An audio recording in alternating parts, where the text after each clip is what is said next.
ओम नमः शिवाय दोस्तों।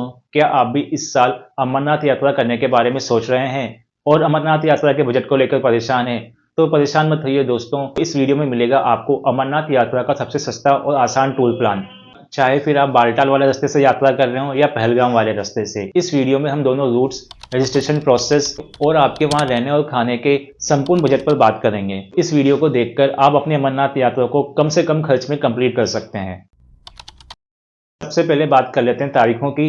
तो इस साल अमरनाथ यात्रा जुलाई से शुरू होकर अगस्त में रक्षाबंधन तक चलने की उम्मीद है और इस यात्रा को करने के लिए आपको ये 3 चीजें काफी जरूरी हैं। पहली है कंपलसरी हेल्थ सर्टिफिकेट। ये हेल्थ सर्टिफिकेट अप्रैल के महीने में बनने शुरू हो जाते हैं और इन्हें आप अमरनाथ श्राइन बोर्ड की तरफ से ऑथोराइज किए गए डॉक्टर और हॉस्पिटल से बनवा सकते हैं जो आपके राज्य में स्थित हैं। अगर आपको आपके राज्य के ऑथोराइज हॉस्पिटल और डॉक्टर्स की लिस्ट चाहिए तो आप इस वीडियो पे कमेंट कर सकते हैं। मैं आपको आपके राज्य के ऑथोराइज डॉक्टर और हॉस्पिटल की लिस्ट प्रोवाइड करवा दूंगा और वहां जाकर आप अपना हेल्थ चेकअप करवा सकते हैं। हेल्थ सर्टिफिकेट बनवाने का खर्च हर राज्य में अलग अलग आता है।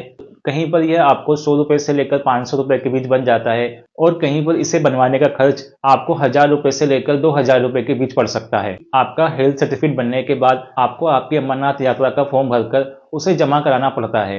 इसे आप ऑनलाइन भी जमा करवा सकते हैं और ऑफलाइन भी जमा करवा सकते हैं। ऑफलाइन इन्हें आप पीएनबी, एसबीआई और जम्मू एंड कश्मीर बैंक में जमा करवा सकते हैं और ये फॉर्म जमा कराने का खर्च भी आपको 100 रुपए से लेकर 300 रुपए के बीच पड़ने वाला है। अगला जो जरूरी डॉक्यूमेंट है वो है आपका RFID कार्ड। यह कार्ड आपको जम्मू कश्मीर में ही मिलेगा जब आप अपनी यात्रा शुरू करेंगे। यात्रा के समय आपको आपके रजिस्ट्रेशन की पर्ची और अपना आधार कार्ड दिखाना होता है। यह दिखाकर आप RFID ऑफिस से अपना RFID कार्ड ले सकते हैं। इस RFID कार्ड में आपकी पहचान और आपकी लोकेशन सबमिट होती है। अब बात करते हैं आपके अमरनाथ यात्रा रूट की। अगर आपके पास समय कम है और आप फिट हैं तो आप बालटाल वाले रूट से जा सकते हैं। यहाँ से पवित्र गुफा की दूरी लगभग 14 किलोमीटर पड़ती है, लेकिन इस रास्ते पर आपको एकदम खड़ी चढ़ाई का सामना करना पड़ता है। बालटाल से आप दामेल, बरारी और संगम होते हुए पवित्र गुफा तक पहुंचते हैं। इस रूट से आप यात्रा करके एक दिन में या उसके अगले दिन वापस आ सकते हैं। अब बात करते हैं आपके पहलगाम वाले रूट की। अगर आप पहली बार अमरनाथ यात्रा पर जा रहे हैं या आपके साथ बुजुर्ग हैं तो आपके लिए पहलगाम वाला रूट बेस्ट रहेगा और इस रूट का रास्ता भी काफी खूबसूरत है जो आपकी सारी थकान मिटा देगा। इस रूट से यात्रा करने में आपको 3 से 4 दिन का समय लगता है जिसमें आप 30 से 40 किलोमीटर कवर करते हैं। पहलगाम वाले रास्ते में आप चंदनवाड़ी, शेषनाग और महागुना स्टॉप होते हुए पंचतरनी पहुंचते हैं और पंचतरनी से अमरनाथ गुफा की दूरी लगभग 6 किलोमीटर है और यहाँ से आप पवित्र गुफा के दर्शन करके बालटाल वाले रास्ते से भी वापस आ सकते हैं।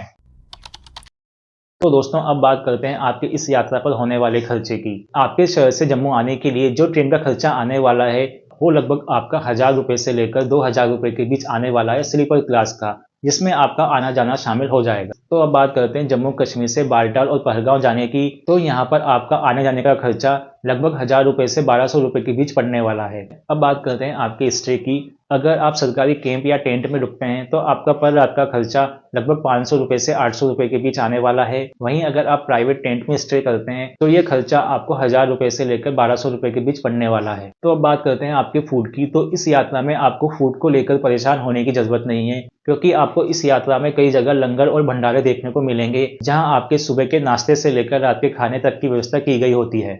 इसके अलावा भी आपको रास्ते में चाय, दूध, फल फ्रूट आदि मुफ्त में मिलते हैं।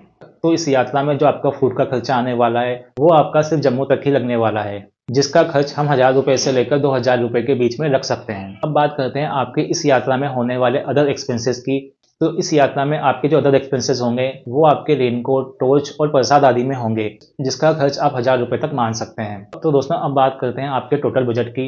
अगर आप पैदल यात्रा करते हैं और लंगर में खाते हैं तो आपका इस यात्रा में खर्च लगभग 8000 से लेकर 10,000 रुपए प्रति व्यक्ति के बीच पड़ने वाला है। और अगर आप इस यात्रा में घोड़ा या खच्चर का उपयोग करते हैं तो इसका खर्च आपको लगभग 10,000 से लेकर 15,000 रुपए के बीच एक्स्ट्रा पड़ेगा। तो दोस्तों अगर आपका अमरनाथ यात्रा से लेकर कोई भी सवाल है तो आप मुझसे कमेंट में पूछ सकते हैं, मैं आपको उसका रिप्लाई जरूर करूंगा। अगर आप इस साल अमरनाथ यात्रा पर जाना चाहते हैं तो ये 4 गलतियां बिल्कुल भी ना करें और इसके बारे में जानने के लिए आप मेरी ये वाली वीडियो देख सकते हैं। तो दोस्तों वीडियो को लाइक और चैनल को सब्सक्राइब कर लीजिए ताकि आपको अमरनाथ यात्रा की लेटेस्ट जानकारी मिलती रहे।